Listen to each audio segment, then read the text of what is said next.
Welcome to this week's video on Above Average Outdoors. I'm here in my old man's trapping shed. He's got some raccoons he's skun out, and we're going to do a little video on how to flesh them out and put them on a board and stretch them and whatnot and get them ready for selling. So we should have did skinning part first, but he just had a bunch that he already had skun out, so I figured we'd make a quick video of this. Do you have any whole ones? Like to skin out? Frozen. He does have some frozen coons that maybe you could thaw. We can do a video on that as well if you guys would like to see that. But this is the fleshing part. We'll go through some of this and some steps and keys and tips and tricks and how we do her. And hopefully you enjoy it. If you have any questions, leave them in the comments and stick around. We got here, this coon was caught a couple days ago, probably about a week or so. The process we're going to do right now is going to be fleshing it. This is a beam, fleshing beam. Purchased that when I first started. I made the stand, so it's the perfect height. I like it just right below my belly and right about where my belt buckle is. And I can kind of just put pressure on that and hold the animal from going all over the place. This is a caribou fleshing knife. It's real light. Actually, I think the wife and the kids got it for me for Christmas a couple years ago. It's got two sides to it. You got a sharp side, dull side. When you're doing a coon, I use mainly the dull side. Very rarely will I use the sharp side. Maybe to get started up here where there's a bunch of gristle and stuff on the top, but most of the time I push with the dull side. So we're gonna get started here. These are the ears right here. I try and start right behind the ears. And you can see that it's kind of gristly. So right here's the hide. You can see how white the hide is right there. You want to get down to that right there. My old man talked about like a dull and sharp side on this. So when he does it, he starts like this and does it. There's different ways to do it, and it's kind of like a comfort thing.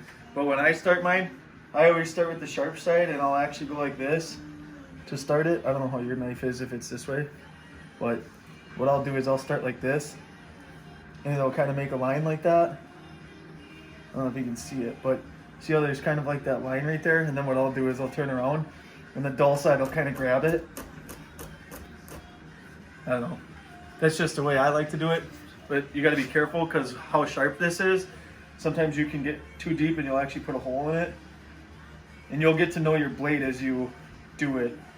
You purchase one, but see that kind of gets it started. It kind of gives you a lip, and then you can do this, and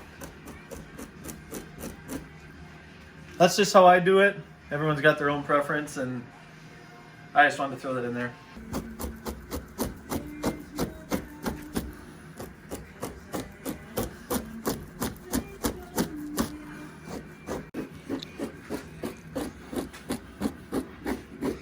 This is the back of it? Yes.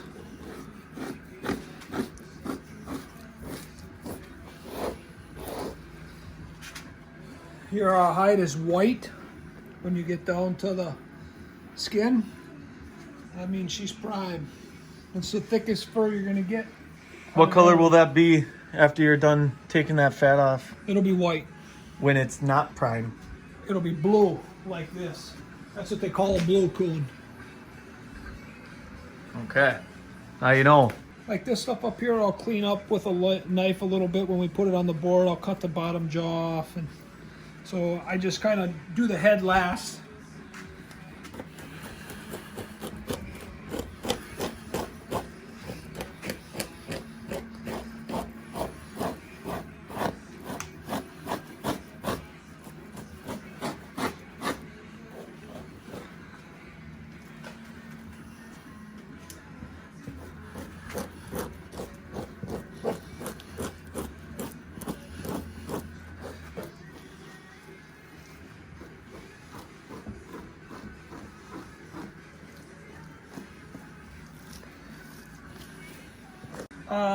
what I try to do here is I just try to run the knife with the hide and get as much as I can off on the sides. I'll work myself all the way around, and then I'll do the legs once I get down far enough. So you pretty much just do like from the back of the ears down to like around the legs there? Correct.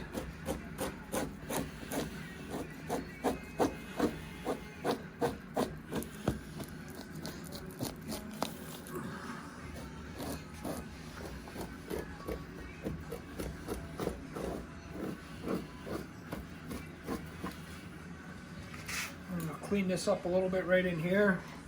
See this little bit of stuff here? I'll clean that up. What really works good is if you can get the right angle of the blade to the hide, to the meat, or to the fat, and just give it a push, it'll all come right off. Bring it up. Now that's the leg? This is the leg right here. This particular coon was caught once before and had half a front foot, and the tail was half gone. And then when I caught it in the back leg, and you'll see there's a slight hole when I get like right here from where the trap was caught on it. What you want to do here is you just want to take the hide, slide it over that, and you can see where the fat runs up to the foot, or where the leg is right here, both sides.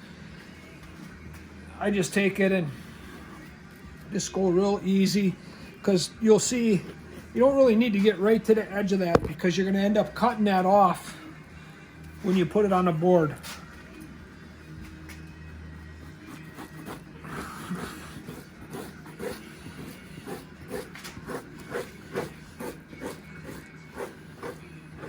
This is the belly. This is the thinnest part. Your fur is real thin here, so if you really jam on it, you got a chance of ripping it and pulling your hair through. I'm over to the other leg right now, and you see this leg was cut a lot further down toward the paw, so the hole's a lot smaller. I can't really get it down any further than that, which is okay, because like I said, on the other side, leave a little bit up here. You're going to cut it off when you put it on the board.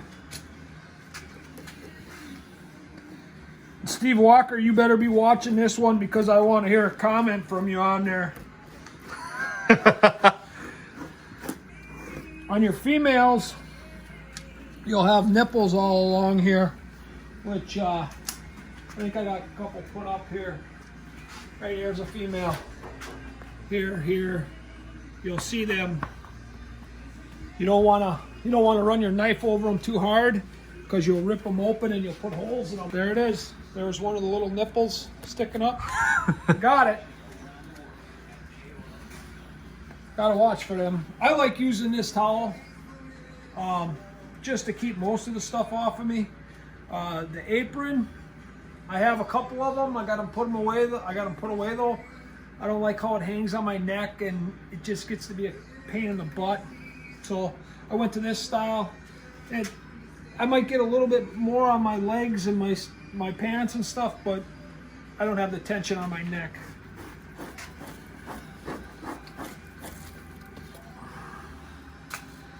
All right, you see in here where you got a little bit of grease and whatnot in the hair here. That's just gonna dry. Some people wash them. Some people do all sorts of stuff. I don't do anything with it, and you can see it doesn't. When it dries, it doesn't look horrible. Let's see if I can turn that one. See. This here is gonna be there's gonna be chunks of gristle right by the tail. What is gristle? Like hard fat. Okay. Like when you chew on a steak, the stuff you just can't chew. So here, I'm gonna show you. I'll take this here and I'll run this all the way off.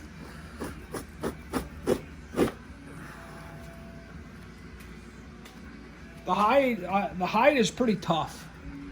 You gotta worry about ripping it or anything? Well, sometimes you do. I mean, but for the most part, when it's like this, it's thick. If you got the good angle and everything, it's the thickest it's gonna be.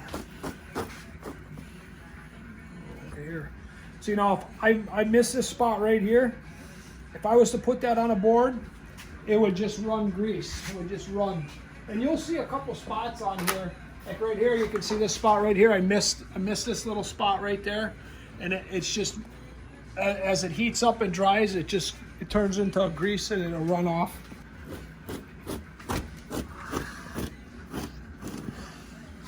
Now the tail's usually about to here. And if you come down the tail and you put too much pressure in one spot, like right here, like say you're halfway down and you go like this to keep going, it'll pop right off and you'll end up with one that looks like this, but that's not how this happened. So it was missing half a front foot, okay? And then the tail, that's what the tail looked like. Go ahead. Like you see right here on this chunk here, you gotta get most of that off.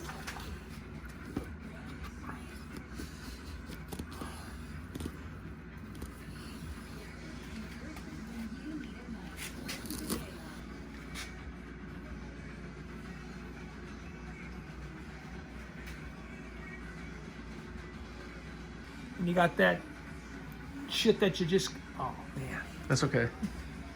The stuff you just